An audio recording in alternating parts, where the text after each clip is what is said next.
Hello. Work Package 6 of Gender Action Plus focused on promoting institutional change through gender equality plans.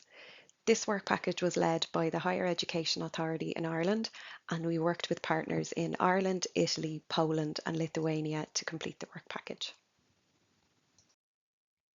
The main objective of Work Package 6 was to develop a system for monitoring and evaluating the implementation and impact of gender equality plans.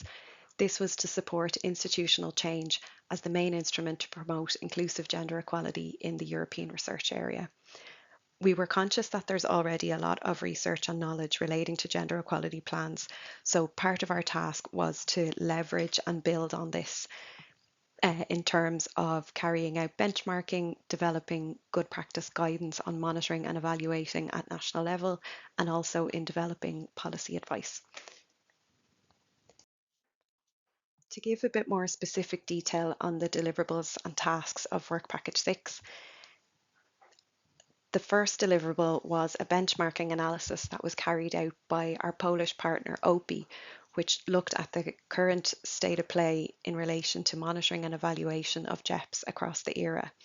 The findings of this were really influential in terms of developing the remainder of the deliverables and advice throughout the work package, so I'll give a bit more detail on that later. Our second report was guidance on how to establish monitoring at national level in relation to gender equality plans. This fed into our third deliverable report, which was a framework for evaluation of gender equality plans and gender equality work at national level. Throughout the project, there was an ongoing task liaising between the different communities of practice that have been established within the project. So both the policy community of practice, which involved national authorities, and the research funding organisation community of practice. Like the other work packages in Gender Action Plus, we also developed policy advice, and this came in the form of 3 different policy papers, one aimed at the European Commission, one aimed at national authorities and research funding organisations, and a third which was discussing the challenges faced by gender equality practitioners. We learned a lot throughout the project.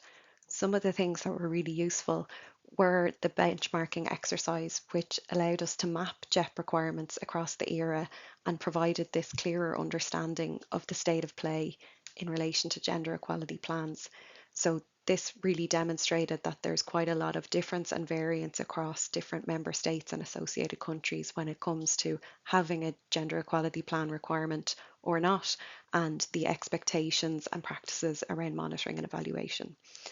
We gained a better understanding of stakeholder needs through stakeholder engagement, events, discussion, and it was really beneficial to us to incorporate these needs and learnings into the deliverables, reports, and policy advice that we developed.